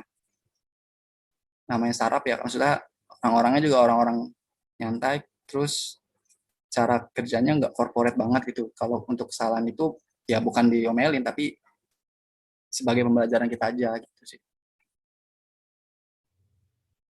Itu Oke, sih. Kak. Menjawab. Terus ada pertanyaan lagi dari Pak Elan. Katanya gini, dari Tokopedia ada rencana jadi dosen YRC gitu. Ada rencana nggak nih, Kak? Oh, saya sebenarnya kalau untuk apa namanya, masa lama ya, masa tua gitu, saya itu condong ke jadi dosen sih sebenarnya, bukan jadi engineer kayak gini atau misalkan kerja kantoran. Karena gimana ya, menurut saya tuh kerja kantoran yang saya alami sampai sekarang itu mostly repetitif ya. Tiap hari ada suatu fitur kita development dengan itu kayak gitu, terus ada fitur baru lagi kayak begini. Ya udah, tiap harinya pasti repetitif untuk mengerjakan itu. Cuma kan challenge-nya di startup ini kan gimana caranya kita bisa menemukan suatu approach baru supaya nggak repetitif itu dan harus mengikuti perkembangan teknologi. Nah, kalau untuk ngomongin jadi dosen, saya sampai sekarang yang belum kesampaian tuh jadi S2 sih. Niat tuh saya sebenarnya ada gitu ya, pengen banget S2, cuman belum terrealisasi aja karena pekerjaan yang mewajibkan saya untuk terlalu sibuk gitu. Takutnya saya pas S2 itu bentrok sama kerjaan, ya udah harus milih salah satu yang dikorbanin apa. Apakah kerjaan saya yang performance-nya drop atau kuliah saya nanti nggak maksimal dapat IP yang bagus gitu. Nah, kalau untuk keinginan jadi dosen sebenarnya ada ya, pasti ada. Pengen banget gitu. Karena ya kangen aja lah gitu untuk belajar kayak, kan dosen juga pasti harus tahu juga kan ilmunya, terus belajarin dulu sebelum diterangkan ke mahasiswa. Ya kayak asik aja gitu, pengen aja gitu. Cuman soon sih insya Allah. Kalau dosen di YRC ya, ini tadi dosen di YRC ya, Iya, Kak, tergantung ya dosen YRC-nya YRC. mau nerima saya atau enggak sih. Terkait jadi Enggak mungkin saya dosen. gitu. Nih, Bu Herika nanya, katanya jadi dosen di hari Sabtu bisa nggak, Kak? Gitu. Jadi dosen dari Sabtu. Iya. Oh ya ada ya, dosen di hari Sabtu. Kalau tiap Sabtu ya, dalam satu bulan tuh 4 kali lah mungkin. Kayaknya nggak sanggup sih kalau tiap minggu ya, karena selama kerja ini itu ada kerjaan yang maksudnya ada kerjaan yang kadang dikerjain di weekend gitu loh, karena di hari weekday-nya tuh mungkin terlalu banyak meeting gitu loh, sampai nggak ke-handle itu kerjaan. Jadi kadang kerjaan itu di hari Sabtu, nyempetin waktu untuk nyelesain itu. Eh, iya sih, maksudnya kalau dari saya pribadi, Sabtu sebenarnya bisa, tapi nggak full dalam 1 bulan 4 kali sih. Karena kerjaan membuat saya kadang weekend itu disibukkan dengan kerjaan itu. Gitu sih. Oke. Terus ada yang nanya nih Kak, dari Kak Heru Setiadi. Katanya, gaji di Tokopedia berapa Kak? Gaji di Tokopedia. Wah, ngomongin gaji, ngomongin data yang sensitif. Coba aja kalian buka internet lah. Di Glassdoor. Glassdoor itu ada gaji-gaji karyawan ini kok, company range-nya berapa. Atau kalau nggak salah, sesi 2 kemarin tuh Hamna ya jelasin gaji ya, salary di startup itu berapa. Nah, itu bisa coba lihat sesinya Hamna.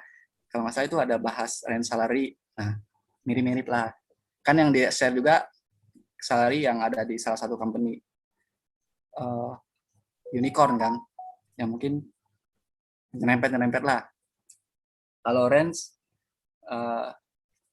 ya, di internet, cari di internet aja, nggak bisa di share gitu aja sih.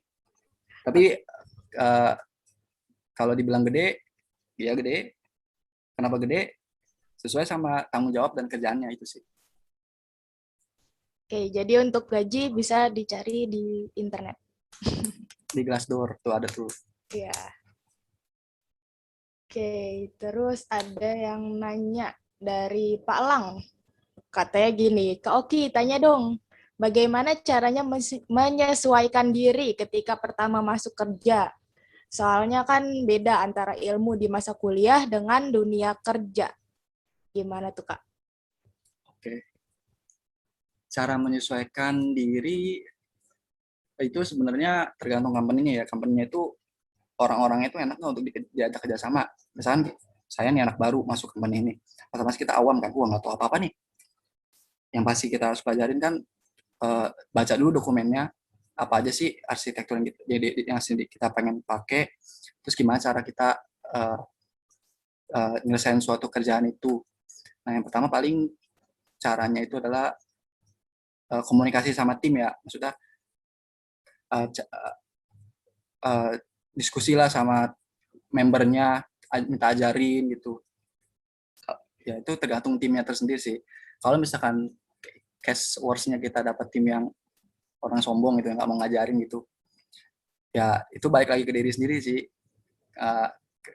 Kayak saya tuh menekankan, oh saya tuh harus bisa mengerjakan ini dalam waktu segini, tuh harus selesai di hari ini.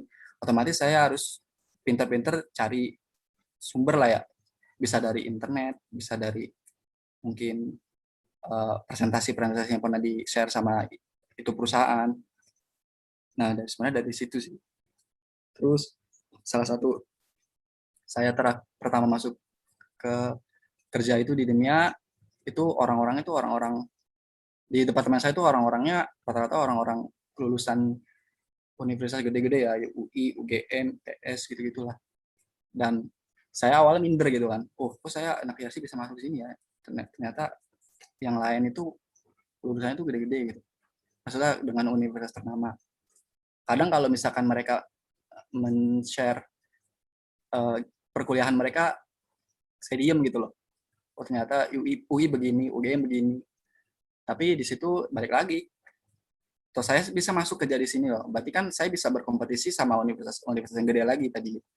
Kalau mau sombong-sombongan aja sombong-sombongan IPK gitu lah. Sebenarnya itu sih, kalau untuk menyesuaikan diri tergantung timnya dan tergantung pribadi diri sendiri lah. Gitu sih. Oke, sudah terjawab. Terus ada pertanyaan lagi, Kak, dari Ahmad. Katanya gini, itu kakak ketika dipanggil sama HRD Tokopedia, melamar di job desk atau di job desk apa, Kak? Apa langsung melamar jadi senior engineer? Oh Oke. enggak. Waktu pertama kali di reach sama HR Tokopedia itu jobnya itu sama di tiket.com. Di tiket.com kan backend ya, saya sebagai backend engineer. Di Tokopedia itu saya sebagai software engineer lah pertama kali di reach. Jadi awal saya masuk Tokopedia itu masih sebagai software engineer. Terus ya kapan saya jadi senior sebenarnya belum lama sih, baru tahun ini jadi senior. Itu gimana saya jadi senior ya intinya saya membuat suatu aplikasi atau service yang berimpact lah terhadap itu tim. Makanya bisa diteruskan grade-nya jadi senior gitu loh. Dan itu juga perlu kerja keras sih, gimana saya bisa jadi senior manager, karena apa yang sudah saya kerjakan, waktu yang sudah saya buang untuk fokus ke sana, ya hasilnya juga begitu. Pokoknya percaya aja lah apa yang kalian udah keluarkan, capeknya, terus waktunya, itu kalau kalian yakin hasilnya ke depannya akan bagus, pasti akan bagus kok. Gitu sih. Oke, sudah dijawab. Ibu Nurmaya izin live. Sukses selalu Kak Oki. Ya, makasih Bu.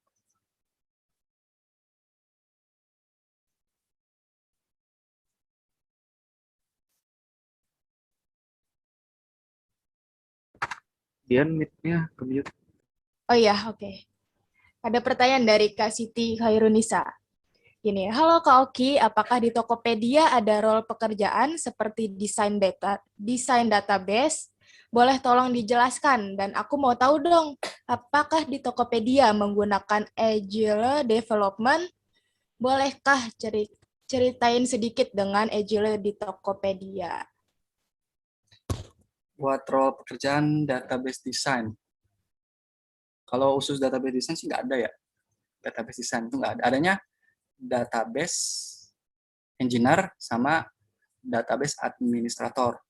Bedanya apa? Database engineer itu fokusnya adalah kayak yang sebenarnya yang desain database itu balik lagi ke software engineer sendiri. Oh, misalnya ada fitur baru, kita namanya software engineer kan harus bisa ngedesain suatu fitur itu. Nah, misalnya kita udah desain, terus kita udah punya struktur tabelnya, data type-nya apa gitu. Nah, kita udah yakin ini akan kita pakai. Nah, sebelum itu kita implementasi, kita komunikasi dulu sama orang engineer-nya database. Mereka kan yang lebih paham terhadap sisi database ya. Jadi mereka yang punya role lah. Kalau misalkan, oh database-nya begini, terus tabelnya begini, data type begini, nanti dikasih masukan. Harusnya contoh yang sederhana, data type aja lah ya, data type integer kan banyak ya, integer yang bisa support angka kecil, angka gede, angka besar. Nah, mereka nanti review, oh ternyata kalau datanya cuma 1, 2, 3, kemungkinan paling besarnya adalah angkanya 1000 gitu, ya udah pakai aja yang data yang paling kecil. Nah, kalau itu role-nya si database engineer, fokusnya adalah mengkoreksi atau mereview lah apakah si software engineer ini approach suatu struktur table ini sudah sesuai apa yang diinginkan atau sesuai apa yang di capable sama database-nya atau enggak. Nah, beda sama database administrator, itu beda. Database administrator itu tugasnya lebih ke dalam bagian backend-nya si database sih. Kayak misalkan dia harus maintenance servernya, dia harus maintenance hard disk-nya, dia harus maintenance latency itu database tersendiri. Biasanya tugasnya dia, kalau ada apa-apa sama database, misalkan tiba-tiba, oh CPU-nya tinggi di atas 80, nanti dia harus cari tahu nih kenapa bisa 80, kenapa tiba-tiba dalam waktu sekian jam tiba-tiba naik tinggi banget. Nah, dia harus tahu root cause-nya. Cara tahu root cause-nya ya harus tahu dalaman itu database. Makanya kan dia harus masuk ke server terus ngecek database. Makanya command line tadi kan penting banget ya. Karena semua server itu rata-rata kan bahasanya base. Dia harus ngecek lewat sana. Terus oh ada anomali di sini. Nah, kalau misalnya ketemu anomali, dia akan inform lagi ke engineer-nya. Oh, ternyata begini begini begini. Dia ngasih usul nih, harusnya begini. Ya udah, kita balik lagi si software engineer tuh harus improve lagi query-nya. Misalkan query-nya atau misalkan yang menyebabkan itu data bisa kenapa tinggi gitu. Itu sih. Jadi ada role tersendiri untuk DBE database engineer dan DBA database administrator. Kalau untuk database design tuh nggak ada, database itu dibalikin lagi sama kita sebagai software engineer itu harus bisa juga untuk mendesain suatu aplikasi atau database. Terus Agile. Tokopedia menggunakan development bu. Agile itu yang kita pakai SDLC-nya itu Scrum ya. Jadi implementasi Scrum di Tokopedia itu per 2 minggu ya. Jadi per 2 minggu itu kita development dikasih waktu 2 minggu untuk fitur-fitur yang masuk di anggap sprint ya. Kalau sekarang kan ada sprintnya itu per 2 minggu. Jadi misalkan dalam sprint ini ada berapa task nih yang masuk, terus kita sesuaiin juga sama engineer ada berapa. Contoh, di engineer di tim ini ada 3 orang. Terus dia harus ngejain suatu fitur ini dalam waktu 2 minggu. Ya udah berarti task yang masuk nanti harus nyesuaiin sama engineer yang ada. Misalkan 1 orang itu bisa mengerjakan kalau dalam 2 minggu kan ada 10 hari lah ya. Anggap kita pakai 8 hari lah. 2 harinya itu untuk testing sama ada waktu untuk naikin ke production gitu loh.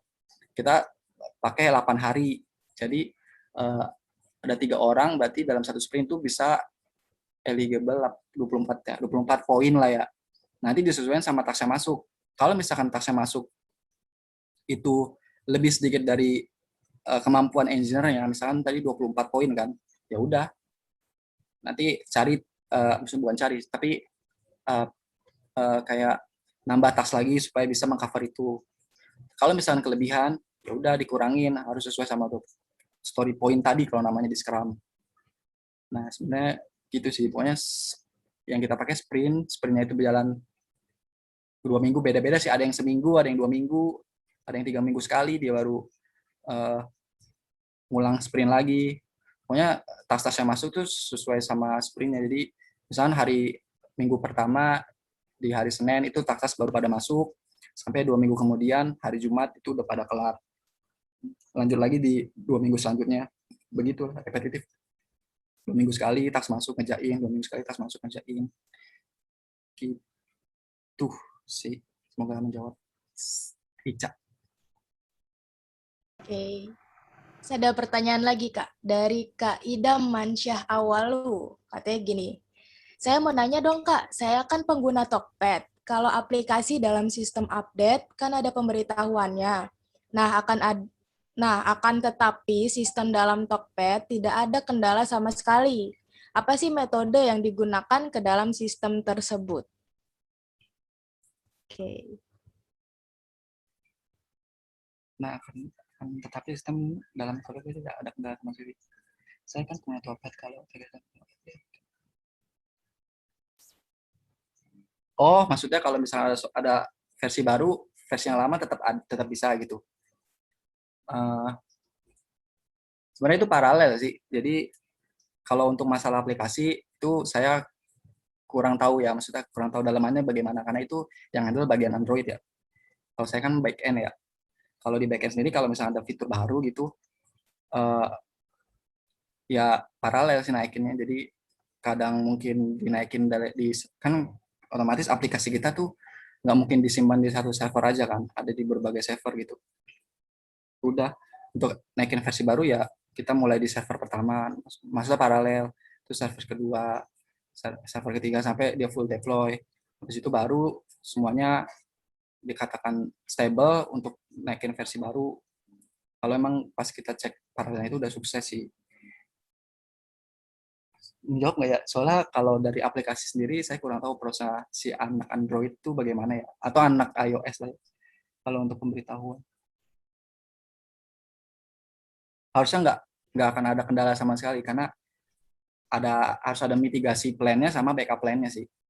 Kalau misalkan versi baru ini ternyata isu gitu, ya udah kita revert. Nah, yang revert itu adalah apa ya tadi kita pakai Jenkins. Itu adalah salah satu CI/CD kita. Nanti sistem itulah yang akan merevert, mengupdate versi terbaru.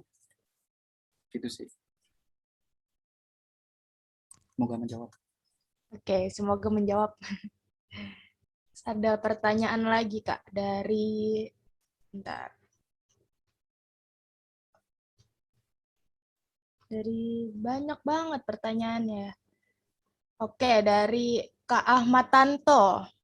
Gini katanya, izin bertanya Kak, selama masa pandemi COVID saat ini, kesalahan apa yang sering terjadi pada server dan apa solusinya Kak?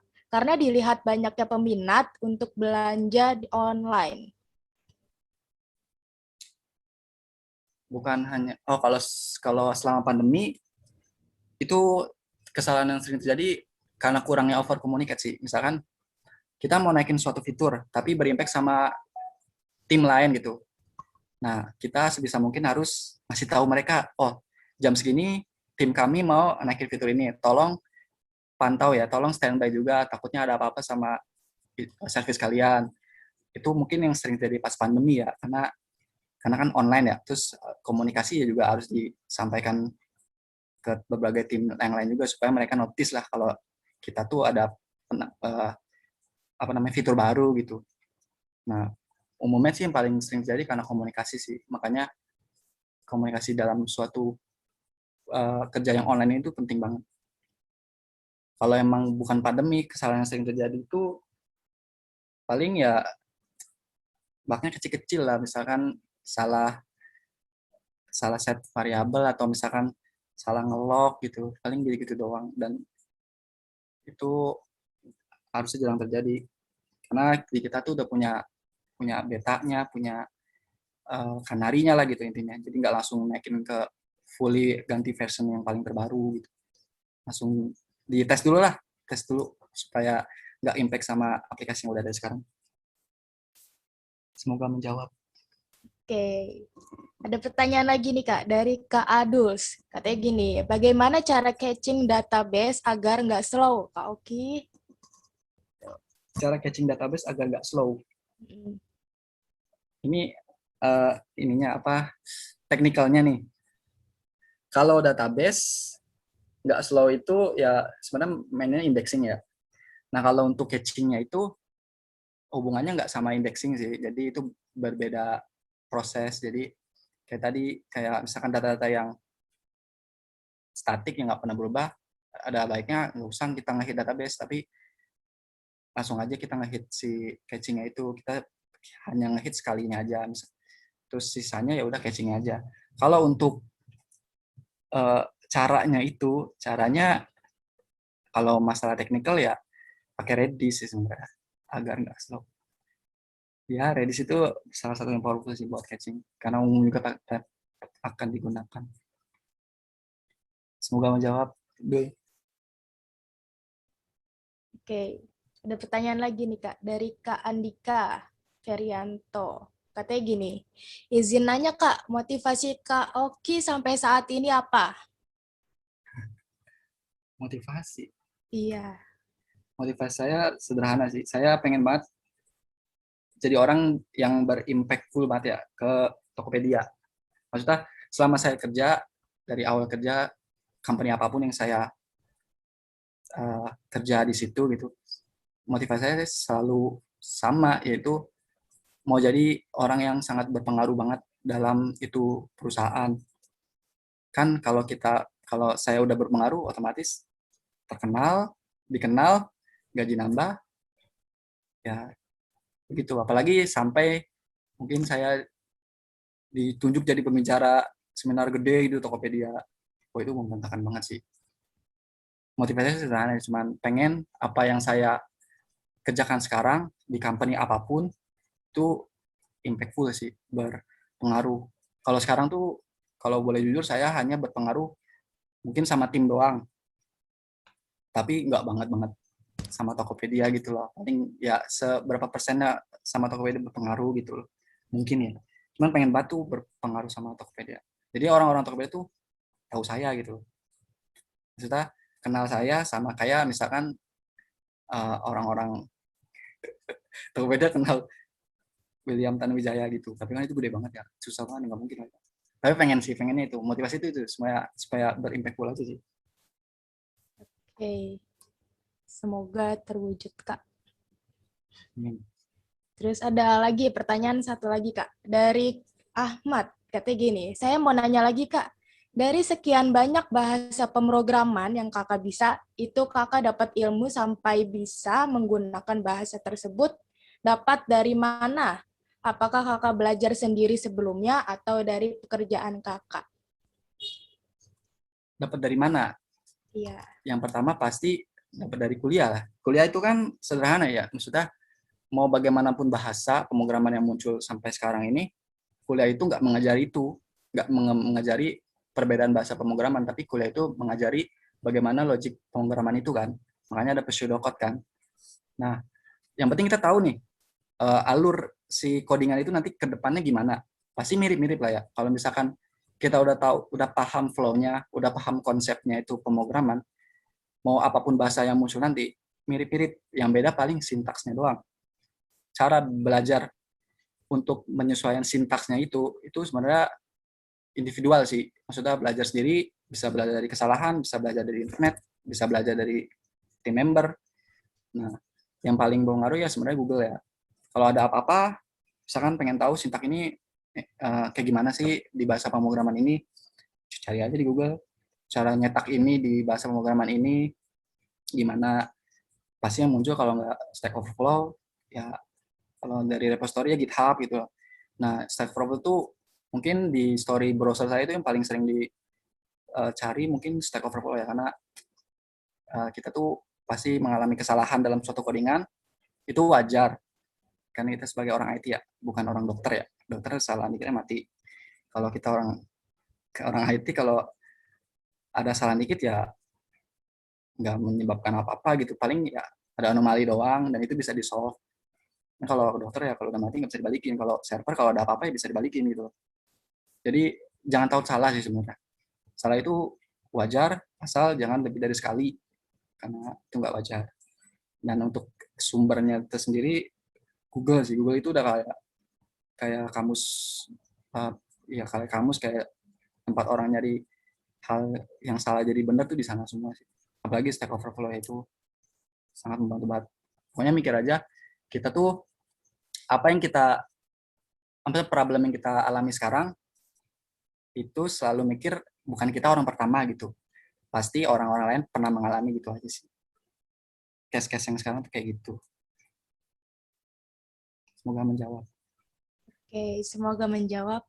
Dan waktunya tinggal dikit lagi. Kita masuk ke sesi door prize, Kak. Kakak bisa menyediakan 3 soal, 3 pertanyaan, nanti akan dijawab oleh peserta. Yang benar akan mendapatkan door prize. 3 ya. Iya, 3, Kak. Yang pertama, simple ya. Kan tadi ada pembahasan catching ya. Catching itu kan mekanisme atau aplikasi yang kita pakai yang umum itu ada Redis. Redis ya, itu umum. Apa itu kepanjangan Redis? Itu aja sih. Oke, apakah ada yang bisa menjawab? Redis. Panjangan dari Redis.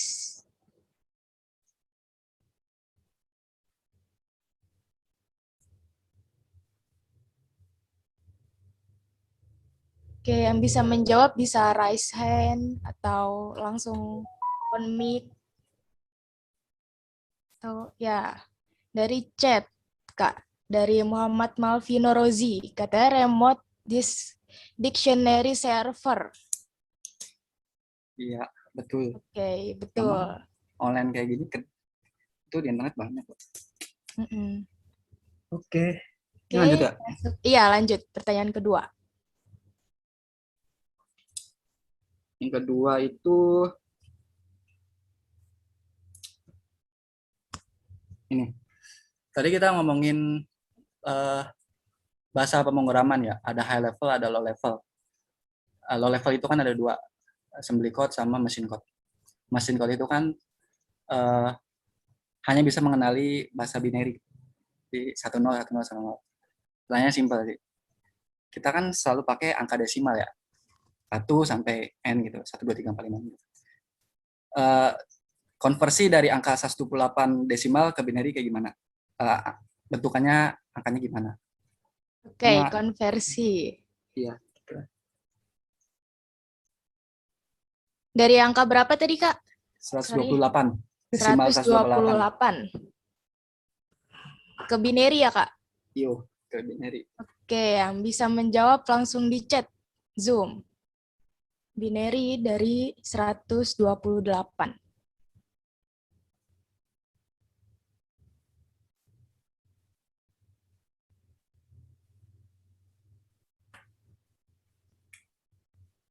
Oke, dari Kak Taufik Hidayat Raharjo.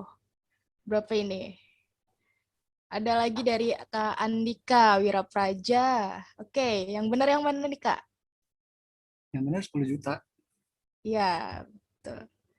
10 juta. Oke. Oh, Oke, satu lagi ya? tuh. Iya, satu lagi, Kak. Satu lagi, tadi kita udah bahas command line interface. Biasanya bahasanya kalau nggak bash, kalau nggak shell. Nah, itu kan umumnya sering ditemuin di Ubuntu sama macOS ya. Nah, itu salah satu apps kan terminal ya. Nah, sebutkan 5 command, 5 perintah yang menggunakan pakai bahasa command. Oke, 5 perintah pakai bahasa base itu ya. Contoh simpelnya yang saya sebutin nano, nah itu udah ada, yang dijawab lagi. Sisanya 5 itu apa aja. Oke, yang bisa menjawab langsung di chat Zoom. Kata Bu Erika, udah kayak dosen ngasih pertanyaannya. Kan Oh, kalau iya. online gini dimudahkan sama internet sih, cari aja di internet. Iya, di internet ada jawabannya.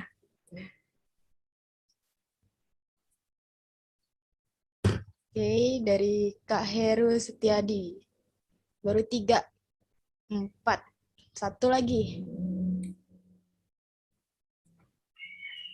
Oke, apakah benar, Kak, jawabannya?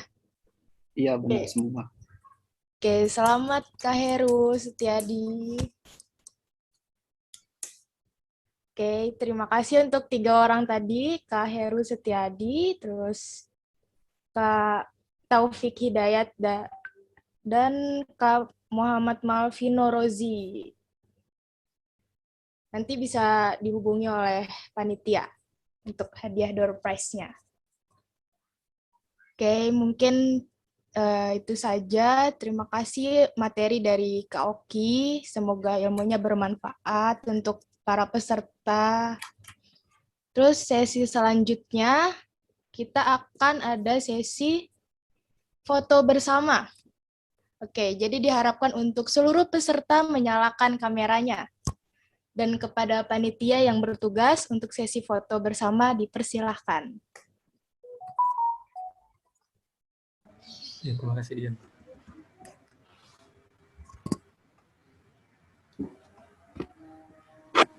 Yes. Apakah semuanya udah siap? Saya hitung ya. 1, 2, 3. Cheese. Ya, slide kedua. 1, 2, 3. 1, 2, 3. Cheese. Ya, sudah Dian. Terima kasih semuanya. Oke, terima kasih Kak Raffi. Oke, sesi selanjutnya yaitu penyerahan sertifikat untuk narasumber kita, Kauki Aditya Saputra Eskom. Terus kepada panitia dipersilahkan share screen sertifikat untuk Kauki.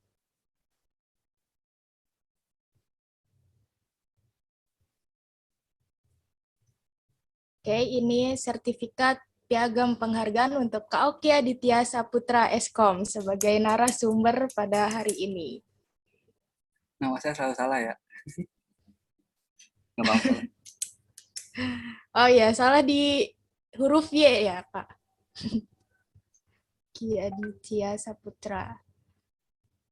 Oke, selanjutnya silakan untuk panitia menyebarkan link untuk absensi di chat Zoom.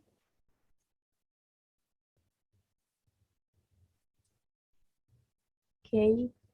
Nanti akan dikirim oleh panitianya. Oke. Terima kasih untuk seluruh peserta yang sudah mengikuti acara sharing alumni seri 3 pada hari ini.